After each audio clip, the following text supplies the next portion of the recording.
Hello friends, welcome to my channel. और हमारे सामने खुला हुआ है निफ्टी 50 का 15 मिनट टाइम फ्रेम का एक चार्ट। तो यहाँ पे आप देख सकते हैं कि हमने सारे इंपॉर्टेंट लेवल्स को ड्रॉ करके रखा है, जिसे हमने ऑलरेडी पहले भी डिस्कस किया हुआ है। तो यहाँ पे जो है आज क्या हुआ, आज के मार्केट में क्या हुआ देखिए ज़रा। ये जो था वो मेजर रेजिस्टेंस का जोन था, ये वाला जोन है ना। और ये एक ट्रेंड लाइन मैंने ड्रॉ किया हुआ है यहाँ पे। देखिए इस ट्रेंड लाइन पे हुआ क्या है, इस ट्रेंड लाइन पे मार्केट यहाँ पे रेजिस्टेंस फेस किया, फिर यहाँ से रेजिस्टेंस फेस होके यहाँ पे 200 EMA के लाइन से सपोर्ट लेके फिर से ऊपर गया और यहाँ पे गैप अप खुला। और अब गैप अप खुलने के बाद मार्केट ऑब्वियसली इस गैप को फिल करने नीचे आया। और जब नीचे आया तो ये सब प्रीवियस ट्रेडिंग डे का डेटा है। और जो यहाँ पे है इस लाइन पे फिर से एक सपोर्ट लेके फिर से मार्केट ऊपर गया।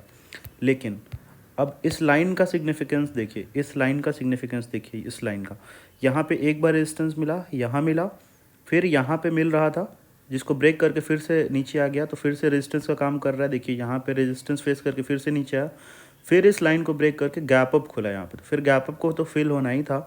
तो जैसे ही ये लाइन जो था, जैसे ही ये जो लाइन था वो टूटा, तो फिर एक अच्छा सेलिंग देखने को मिला। और यहाँ एक बहुत इम्पॉर्टेंट कॉन्सेप्ट था, जो कि ये है कि अगर बड़े कैंडल्स मार्केट में देखने को मिलते हैं तो वो दिखाता है इंस्टीट्यूशनल सेलिंग को, और छोटा छोटा कैंडल जो भी होता है वो हमारे जैसे रिटेलर्स के चलते बनता है।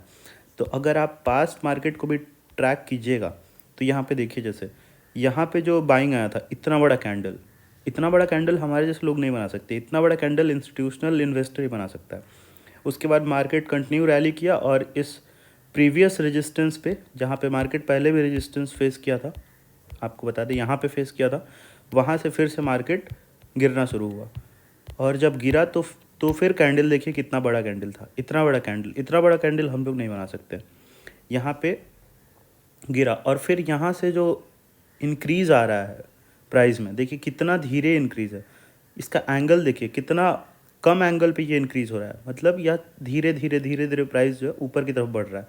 यानी यहाँ पे जो बाइंग चल रहा है वो किसके चलते चल रहा है, यहाँ पे हमारे जैसे लोगों को फंसाया जा रहा है। और फिर क्या हुआ, एक इंस्टीट्यूशनल लेवल सेलिंग, क्योंकि यहाँ पे जो खरीद रहा होगा उसका स्टॉप लॉस कहाँ होगा, कहीं यहाँ पे होगा, कहीं यहाँ पे होगा, कहीं यहाँ पे होगा, इसी लाइन के नीचे कहीं ना कहीं लाई कर रहा होगा। और इतना बड़ा कैंडल स्टॉप लॉस हंटिंग से ही बनता है। फिर यहाँ पे ईएमए पे सपोर्ट लेके फिर से धीरे धीरे मार्केट चढ़ रहा था, लेकिन इससे अच्छा था सपोर्ट, इससे अच्छे एंगल से चढ़ रहा था। यहाँ फिर बाइंग आया, फिर से इस गैप अप को फिल करने के लिए मार्केट नीचे की तरफ आया। अब देखिए यहाँ पे हो क्या रहा था, यहाँ पे जो था लगातार मार्केट जो है इस लाइन पे रिजेक्शन फेस कर रहा था, और इस लाइन जैसे ही टूटा मार्केट नीचे आया।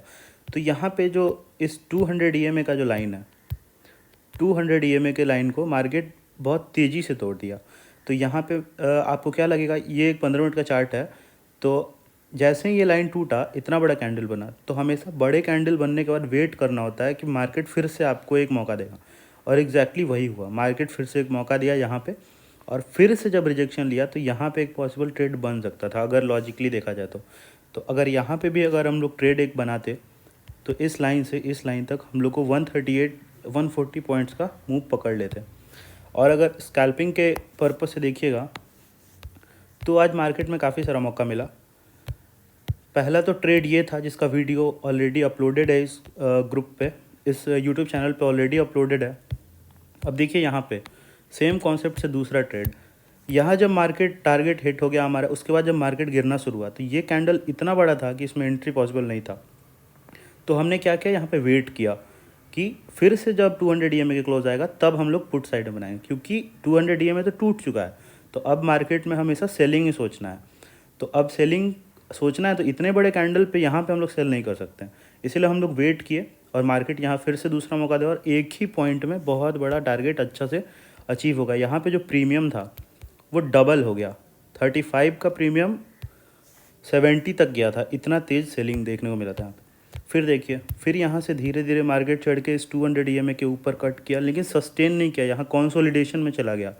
जब भी मार्केट 200 EMA को कट करे और ट्रेंडिंग ना हो तो समझ जाइए वहाँ पे ट्रैप चल रहा है। 200 EMA के ऊपर तो गया, लेकिन तेज बाइंग नहीं देखने को मिला, मोमेंटम नहीं आया। मोमेंटम नहीं आया यानी क्या हो रहा है, ट्रैप हो रहा है यहाँ पे। और सबको ट्रैप करके सबका स्टॉप लॉस कहाँ होगा, कहीं इस लेवल पे होगा, इस लेवल पे स्टॉप लॉस, सबका स्टॉप लॉस हंट करके मार्केट इस सपोर्ट को जो है, ये जो इम्पोर्टेंट बहुत बड़ा सपोर्ट था, इसको तोड़ते हुए मार्केट अब नीचे आया। अब यहाँ पे फिर आप देखिए क्या हो रहा है, यहाँ से फिर जो है मार्केट इस सपोर्ट को तोड़ के फिर से धीरे धीरे धीरे धीरे बाइंग करा के 200 EMA के आसपास गया, फिर से यहाँ पे रिजेक्शन मिला है ना, और फिर से यहाँ पे 200 EMA को क्रॉस करके अब ऊपर की साइड जाना चाहता है। लेकिन कल क्या होगा उसका अगर एनालाइज करने की कोशिश करें तो कल मार्केट इसके अगर ऊपर खुला तो जैसे खुलेगा वहाँ वैसे ही यहाँ पे जो सपोर्ट टूट गया है, ये जो सपोर्ट था वो टूट गया, तो अब ये रेजिस्टेंस का काम करेगा। तो कल खुलते से ही मार्केट को क्या मिलेगा, अगर गैप अप खुलता है तो रेजिस्टेंस फेस करेगा और फिर से गिरेगा। कहाँ तक गिरेगा, फिर से गिरेगा एटलीस्ट यहाँ तक तो गिरेगा, अगर ये भी टूटा तो यहाँ तक गिरेगा, और उसके बाद अगर ये भी सपोर्ट टूटता है तो फिर यहाँ तक गिरेगा। क्योंकि 200 EMA को तो तोड़ दिया, लेकिन ये जो सपोर्ट था वो टूट के अब रेजिस्टेंस का काम करेगा। तो पहली बार इसको रिजेक्शन तो यहाँ मिलेगा ही मिलेगा। अब हम लोग बैंक निफ्टी को देख लेते हैं ज़रा। बैंक निफ्टी में देखिए क्या हुआ था। बैंक निफ्टी को भी अगर 15 मिनट टाइम फ्रेम पे ले जाएं, उससे भी बड़ा टाइम फ्रेम अगर लें तो हमने सारे इंपॉर्टेंट सपोर्ट्स को ड्रॉ करके रखा है। ये जो ग्रीन लाइन है वो एक बहुत बड़ा सपोर्ट है, काफ़ी लंबे टाइम का एक सपोर्ट है। ये हमेशा इस पे मार्केट सपोर्ट लिया। देखिए यहाँ पे तीसरी बार, यहाँ चौथी बार टूटा तो देखिए कितना बड़ा फॉल आया था, ये कोविड का फॉल था वैसे। यहाँ पाँचवीं बार, छठी बार फिर टूटा था, थोड़ा गिरा था, काफ़ी गिरा था, फिर सातवीं बार, आठवीं बार, नौवीं बार सपोर्ट लिया था। अब यहाँ पे हो क्या रहा है देखिए ज़रा, मार्केट जो है फिर से यहाँ से रिजेक्शन लेके फिर से सपोर्ट की तरफ बढ़ रहा है। अब इसको हम लोग देखते हैं 15 मिनट टाइम फ्रेम पे। तो कल का हम लोग प्रिडिक्ट करने का कोशिश करते हैं कि कल क्या होगा। देखिए यहाँ पे ये जो ग्रीन लाइन था वो तो बहुत बड़ा सपोर्ट था, और ये जो डॉटेड लाइन है वो भी एक सपोर्ट का काम कर रहा है। देखिए जैसे यहाँ पे देखिए, यहाँ एक सपोर्ट लिया मार्केट, और फिर यहाँ एक सपोर्ट लिया, और फिर जो है कल मार्केट ऐसे जगह टूट के आया हुआ है। देखिए यहाँ पे मार्केट यहाँ पे 9:15 में खुला, खुलते से ऊपर गया और इस रेजिस्टेंस पे फेस करके धड़ाम से नीचे गिरा। यहाँ एक सपोर्ट था, इस सपोर्ट पे कंसोलिडेट किया और फिर नीचे आया। फिर ये था एक, ये इंपॉर्टेंट सपोर्ट था, फिर ये इंपॉर्टेंट सपोर्ट और EMA के लाइन के अगल बगल मार्केट कंसोलिडेट किया, और जैसे ही ये 200 EMA का लाइन को तोड़ा, जैसे ही इस 200 EMA के लाइन को तोड़ा, फिर मार्केट लगातार सेलिंग देखने को मिला यहाँ पे मार्केट में। अब अगला जो सपोर्ट है हमारा वो कहाँ पे है, अगला सपोर्ट जो है वो हमारा इस जोन में है। तो बैंक निफ्टी कल अगर गैप डाउन भी खुला तो इस सपोर्ट जोन में खुलेगा, और सपोर्ट जोन में खुलेगा तो मार्केट क्या होगा, ऊपर की साइड में ले जाने की कोशिश करेगा।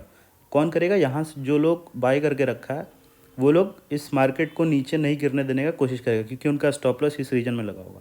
तो कल अगर मार्केट इस जोन में खुलता है तो मोस्ट प्रोबेबली एक इनिशियल बाइंग देखने को मिलेगा, और अगर रिजेक्शन मिला भी तो इस लेवल से मिलेगा, लगभग 45,548, और उसके बाद मिलेगा तो 45,864। ठीक है। और अगर स्कैल्पिंग के व्यू से देखें 1 मिनट के टाइम फ्रेम पे, तो यहाँ पे हम लोग को क्या देखने को मिल रहा है, यहाँ मार्केट लगभग कहाँ पे खुला था, देखिए यह मार्केट यहाँ पे खुला था और इस सपोर्ट के आसपास ही घूम रहा था। इस EMA के लाइन को कट किया, थोड़ा सा नीचे गिरा, फिर ऊपर आने लगा। ठीक है, और फिर इस सपोर्ट को तोड़ा, फिर इस रेजिस्टेंस को तोड़ा, ऊपर गया। लेकिन यहाँ पे क्या हुआ देखिए, हमेशा जब भी कोई रेजिस्टेंस टूटता है तो मार्केट हमेशा ट्रेंडिंग होना चाहिए, मार्केट में बड़ा बड़ा कैंडल बनना चाहिए। मार्केट जो है वो इंस्टीट्यूशनल प्लेयर्स के चलते चलता है, हमारे चलते नहीं चलता, हम लोग तो उनके साथ रह के पैसा कमाते हैं।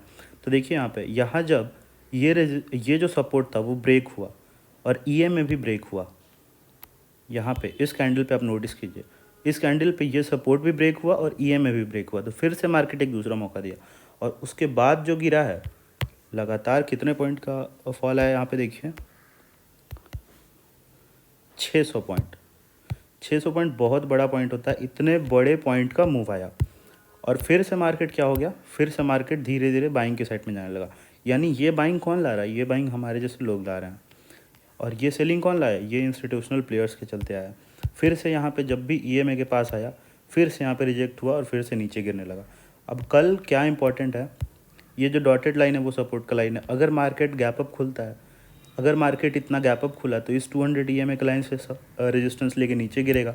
अगर मार्केट गैप डाउन खुलता है तो गैप डाउन खुलेगा अगर इस रीजन में, तो इस डॉटेड लाइन से सपोर्ट लेके ऊपर जा सकता है। तो कल यही व्यू दिमाग में रखना है कि अगर गैप अप खुलता है तो इस EMA के लाइन से रिजेक्शन हो सकता है। अगर इस EMA के लाइन को कट करके मार्केट ट्रेंडिंग हुआ तो फिर अगला टारगेट यहाँ तक का मिल सकता है, इस ब्लू जोन के आसपास का मिल सकता है।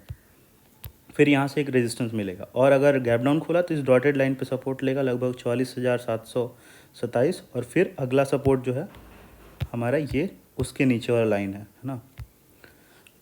तो थैंक यू एवरीवन। अगर आपको ये एनालिसिस अच्छा लगा हो तो इस चैनल को लाइक करें, सब्सक्राइब करें और ज़्यादा से ज़्यादा शेयर करें। और ये जो टारगेट था,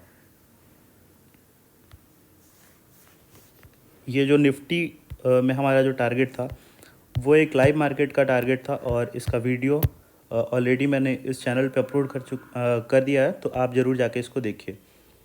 थैंक यू एवरीवन।